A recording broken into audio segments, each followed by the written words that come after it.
Why is it that despite our best efforts to be kind, we still get misunderstood? Why do some people seem to effortlessly navigate relationships while others struggle to be accepted? Is being a good person just about being nice, or is there a deeper ought to living well among others? Welcome back, dear friends, to the channel that explores life's most fundamental truths. Today, we are diving into a question that touches the heart of every human experience, and what does it truly mean to know how to be a person? Not just in theory, but in daily practice, in work, in family, in friendship, in silence. Most of us were taught basic manners: say thank you, be polite, don't lie. But real wisdom in dealing with people goes far beyond surface courtesy. In the complex social web we live in, understanding nuance, reading situations, and holding both compassion and boundaries are key. Let's begin with a scene that might feel familiar. You're at a workplace meeting. A colleague interrupts repeatedly. You remain calm and say nothing, thinking it's the polite thing to do. Later, you're praised for being too soft and passed over for a promotion. You wonder, wasn't I just being respectful? Or consider this: a friend asks for help again and again. You always say yes, but one day you can't. Suddenly, you're labeled as unreliable. You think, wasn't I being generous all along? These situations raise an uncomfortable truth: being good isn't enough. You must also be wise. And that wisdom begins with understanding one of life's essential paradoxes: to be truly good, you must also be strong. Let's explore this through the first crucial way of living: understanding your role and boundaries. Being helpful doesn't mean being a doormat. Knowing your place in a group, at work, at home, among friends, allows you to contribute effectively without overstepping. Think of a symphony. Each instrument matters, but no one tries to play every part.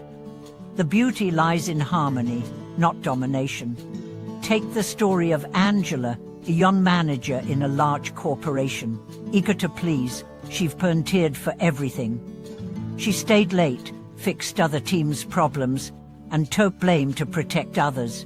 Her reward: burnout and being passed over for leadership roles because she'd lacked vision.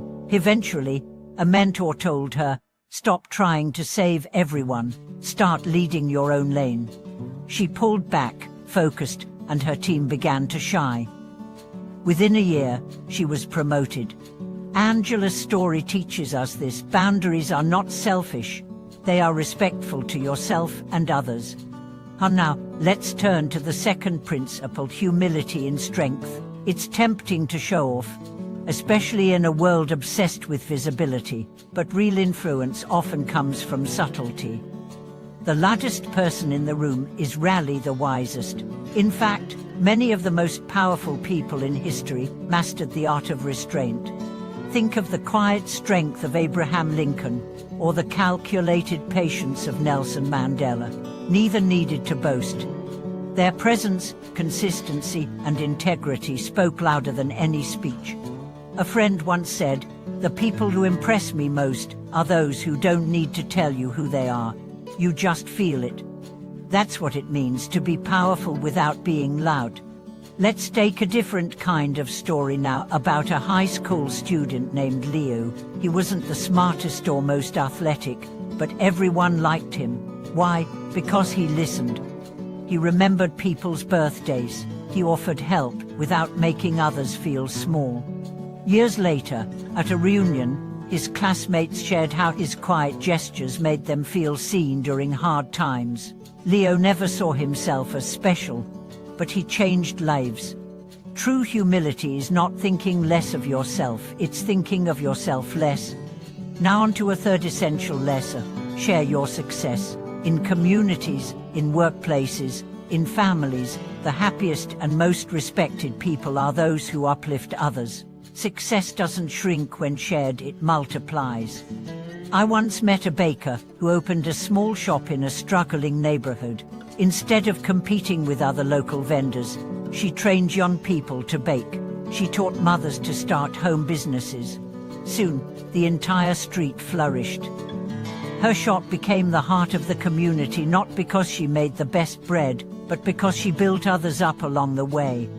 She said, "I didn't want to win alone. I wanted us all to rise." And they did. Next, let's reflect on a fourth truth: speak less, listen more. In today's digital age, everyone wants to be heard. Few want to truly listen.